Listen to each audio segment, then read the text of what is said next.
1934 കേരള മുസ്ലിം ഐക്യ സംഘത്തിന്റെ പ്രവർത്തനങ്ങൾ അവസാനിച്ച ശേഷം തിരൂരങ്ങാടി കേന്ദ്രമാക്കി ഈ ഇസ്ലാഹി പ്രവർത്തനങ്ങൾ നടന്നുകൊണ്ടിരുന്ന സമയത്തു തന്നെയാണ് കേരളത്തിൽ രാഷ്ട്രീയമായി ചിന്താരംഗത്ത് ഒരുപാട് മാറ്റങ്ങൾ മുസ്ലിം സമുദായത്തിൽ ദൃശ്യമാകുന്നത്. ആ മാറ്റങ്ങളുടെ ഫലമായിട്ടാണ് 1937 സർവേന്ത്യാ മുസ്ലിം ലീഗ് തലശ്ശേരിയിൽ രൂപീകരിക്കപ്പെട്ടത്.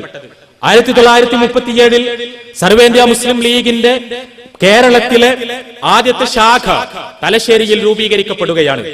ആ ശാഖ തലശ്ശേരിയിൽ രൂപീകരിക്കപ്പെടുമ്പോൾ അതിന്റെ തലപ്പത്തുള്ള ആളുകളുടെ പേരുകൾ നമ്മൾ കൃത്യമായി വായിക്കണം.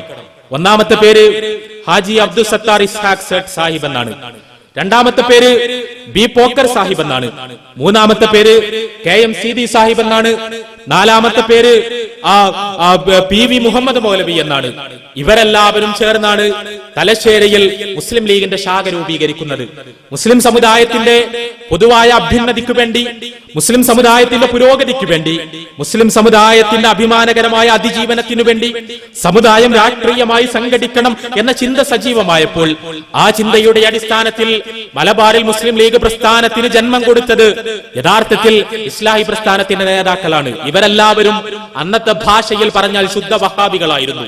KM സീതി സാഹിബിനെ പോലുള്ളവർ ഈ പ്രസ്ഥാനത്തിന്റെ നാവായിരുന്നു, ഈ പ്രസ്ഥാനത്തിന്റെ തലച്ചോറായിരുന്നു, ഈ പ്രസ്ഥാനത്തിന്റെ പ്രവർത്തകരും പ്രബോധകരും പ്രഭാഷകരും എല്ലാമായിരുന്നു.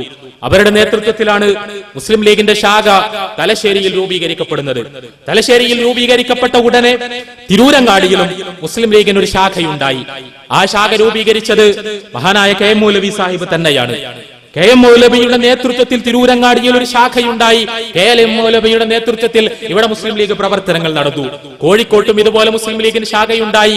ആ ശാഖയുടെ പ്രവർത്തകരും യഥാർത്ഥത്തിൽ KM മൗലവിയുടെ ശിഷ്യന്മാർ തന്നെയായിരുന്നു, KM മൗലവിയുടെ അനുയായികൾ തന്നെയായിരുന്നു. അങ്ങനെ ഒരേ സമയം രാഷ്ട്രീയ പ്രവർത്തനം നടന്നു, അതോടൊപ്പം ഇസ്ലാഹി പ്രവർത്തനം നടന്നു, പൊതുപ്രവർത്തനം നടന്നു, എല്ലാം നടന്നു.